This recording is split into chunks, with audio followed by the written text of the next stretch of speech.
प्रश्न है आपका, आपसे प्रश्न किया जा रहा है कि जगह जगह कहा गया है, भगवान के श्रीमुख की वाणी है गीता के माध्यम से कि तू जो भी कुछ करता है मेरे अर्पण कर। ये जरूरी है भगवान के अर्पण करना। भगवान क्यों कहते कि मेरे अर्पण कर? ये कर्म का भगवान के अर्पण करना, और कैसे कर्म भगवान के अर्पण हो और इसका महिमा क्या है, क्यों करें हम अपने कर्म को भगवान के अर्पण, इस पर आप थोड़ा सा चर्चा करें। सर्वप्रथम पूज्य श्री महाराज जी के चरणों में साष्टांग दंडवत प्रणाम, साथ ही महाराज जी को भी प्रणाम। क्यों आवश्यक है कर्म को भगवान के समर्पित करना? जी, तो पहले हम कर्म को ही समझ लेते, कर्म क्या है।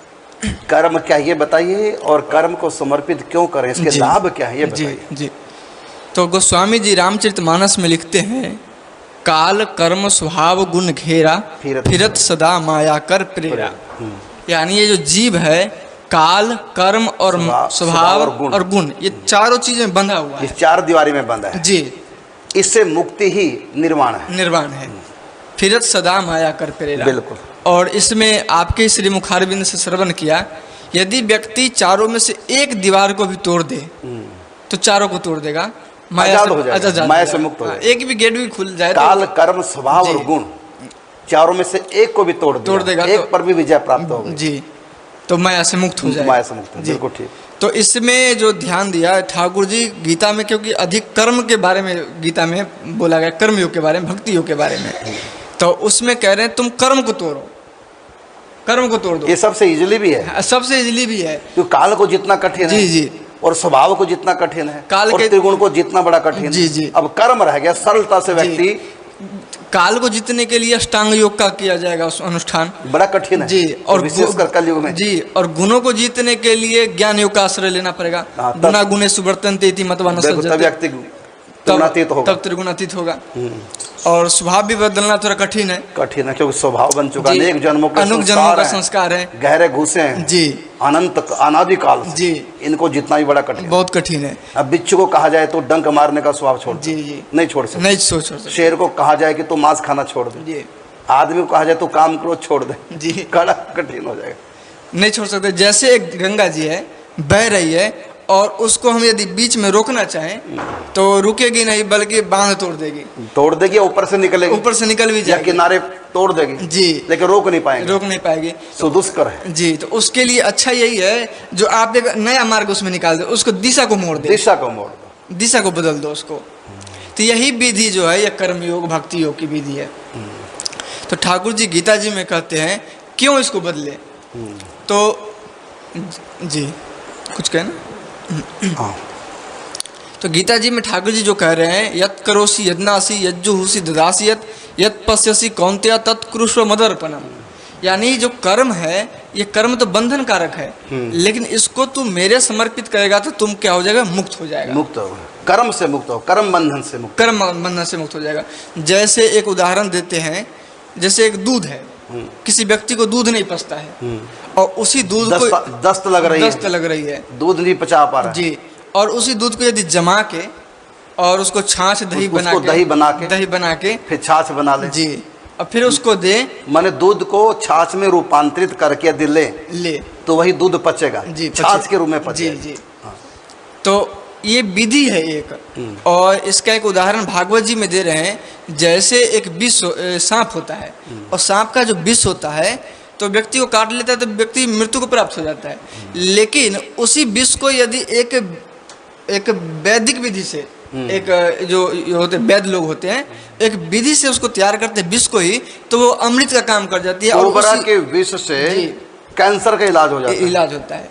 जो विष मृत्यु रूप है, जी, वही मृत्यु से बचने का उपाय भी हो जाएगा, जी, जी, अमृत रूप भी हो जाएगा, जी।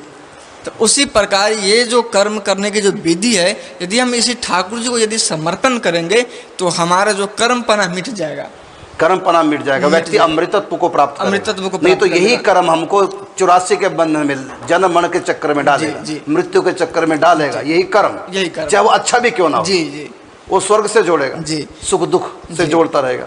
लेकिन यही कर्म अगर भगवान के अर्पण कर दें तो ये कर्म रूपी विष अमृत हो जाएगा, अमृत हो जाएगा, भक्ति बन जाएगा। मतलब कर्म न रह करके भक्ति के रूप में रूपांतरित हो जाएगा, कन्वर्ट हो जाएगा जी। इसी अब ये प्रश्न है कि कैसे कन्वर्ट करें हम इस कर्म को, भक्ति के रूप में कैसे कन्वर्ट करें जी। ऐसा कि कुछ भी कर दिया हमने और कह दिया प्रभु आपके अर्पण, खाली कहने से हो जाएगा जी। ये समर्पण कैसे अर्पण हो? ये कर्म हमारा जो पाप पुण्य है, कर्म है हमारा, कर्म कन्वर्ट हो जाए, रूपांतरित जो है भक्ति के रूप में, जैसे कि भगवान का जो कुछ कर मेरे लिए कर जी। तो ये कैसे हम रूपांतरित करें, कैसे भगवान के अर्पण करें जी? खाली जुबान से कह दें प्रभु आपके अर्पण, जुबान से कहने से नहीं होगा, इसमें संकल्प की आवश्यकता है। यानी आप कोई भी कर्म करें उससे पहले आपके मन में संकल्प करना आवश्यक है, ये कर्म मैं ठाकुर जी की प्रसन्नता के लिए कर रहा हूँ। अनुकूल से संकल्प, यानी वर्जनम, तो पहले ये ठाकुर जी के अनुकूल है, इसको करने से ठाकुर जी खुश होंगे, प्रसन्न होंगे।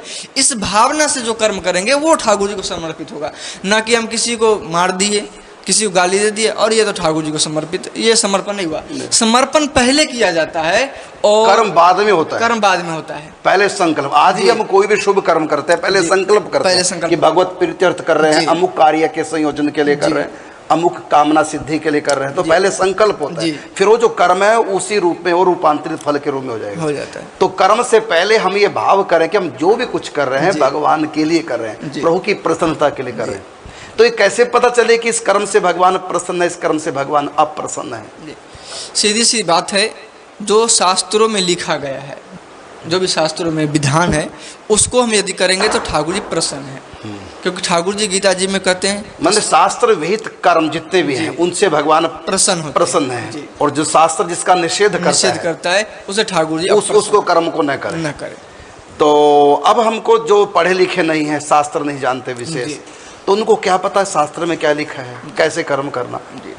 जन साधारण जो अनपढ़ है, नहीं कुछ जानते, या पढ़े लिखे में लेकिन शास्त्र ज्ञान नहीं है, तो उनको कैसे पता चलेगा कि क्या कर्म भगवत अर्पित करना चाहिए? माने कौन सा कर्म भगवान की प्रसन्नता का हेतु है, कौन सा कर्म भगवान की अप्रसन्नता के हेतु, तो कैसे पता चलेगा हमारे? बहुत अच्छा। प्रत्येक जीव को, चाहे कितना भी कोई मूर्ख हो, चाहे कितना भी कोई शास्त्र को न जानता हो, लेकिन ठाकुर जी ने सबको विवेक दिया है।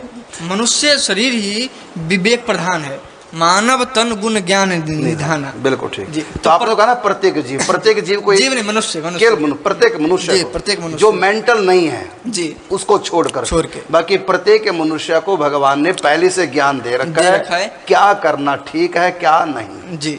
सबको पता है जो क्या करना सही है। जैसे मान लीजिए झूठ बोलना, अब हम झूठ बोल लिए तो ये गलत है कि सही है?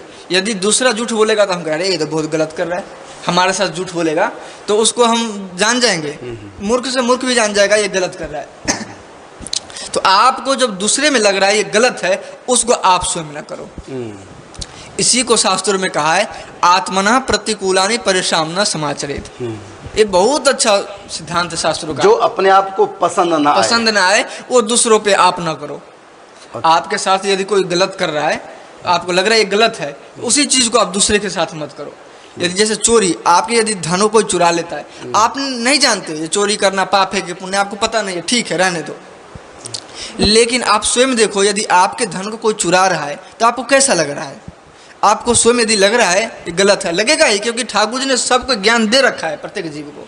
अच्छा, दूसरे को जो पसंद ना आए जी, तो हिरण्यकश्यप को पसंद नहीं है जी, प्रहलाद जी भजन करते हैं तो फिर क्या करें? अब यहाँ तो सूत्र आपका फिट नहीं हो रहा है।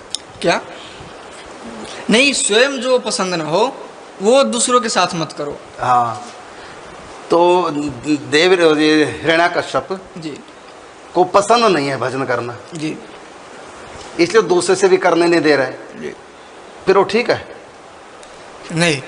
हाँ, तो फिर यहाँ शास्त्र विहित भी हो और शास्त्र पढ़े लिखे नहीं, अब क्या करें? ऐसी स्थिति में गुरु की शरणागति जी, गुरु की शरणागति, संत शरणागति जी जी। संतों से पूछो, बड़ों से पूछो जी। लेकिन इसमें भी थोड़ा सा मैं कहना चाहूँगा, थोड़ा सा। हिरण्यकश्यप जब प्रहलाद को बोल रहा है तुम भजन न कर, तो साथ में क्यों कह रहा है तुम मेरा भजन कर, मेरा नाम जप कर? सबको कहते थे हिरण्यकश्यप मेरा नाम जप कर, मैं ही विष्णु हूँ। नहीं, ये तो नहीं कहते, बाकी कहते कि वो मायावी है, उनका नाम जी जी, वो देवताओं को पक्षधर, हमारे दुश्मन है देवता, उनका भजन मत करो, वो मायावी है। हाँ, मुख्य तो यही लक्षण है जो गुरु की शरणागति ले ले व्यक्ति। क्योंकि शास्त्र जब सब पढ़े लिखे नहीं तो कैसे पता चलेगा कौन सा कर्म हमारे लिए विहित है, कौन सा कर्म हमारे लिए निषेधात्मक है। तो पता चलेगा यदि शास्त्र पढ़े लिखे नहीं तो संतों का संग अवश्य करना चाहिए। संतों से पूछो जहां भी कंफ्यूजन हो। वैसे तो कहा आपने जैसे उत्तर दिया कि मानुष तन गुण ज्ञान निधाना, प्रत्येक मनुष्य को पता है। हाँ, प्रश्न दिया, प्रत्येक मनुष्य को पता है कि क्या करना चाहिए क्या नहीं करना चाहिए। फिर भी कहीं आपका कन्फ्यूजन हो और शास्त्र आप पढ़े लिखे नहीं, तो ऐसी स्थिति में जब कोई कानून का ज्ञाता नहीं होता, केस करना चाहता है, ऐसी स्थिति में हम वकील का आश्रय लेते हैं, क्योंकि हम इतने पढ़े लिखे नहीं। तो आप जहाँ भी कन्फ्यूजन आपका हो कि कर्म मेरे लिए हितकारी है कि नहीं, इसमें भगवान प्रसन्न है कि नहीं, ये काम ठीक है कि नहीं, शास्त्र विहित है कि नहीं, तो ऐसी स्थिति में जो वकील अर्थात जो संत हैं उनसे हम पूछ करके उस कर्म को संपादित करें।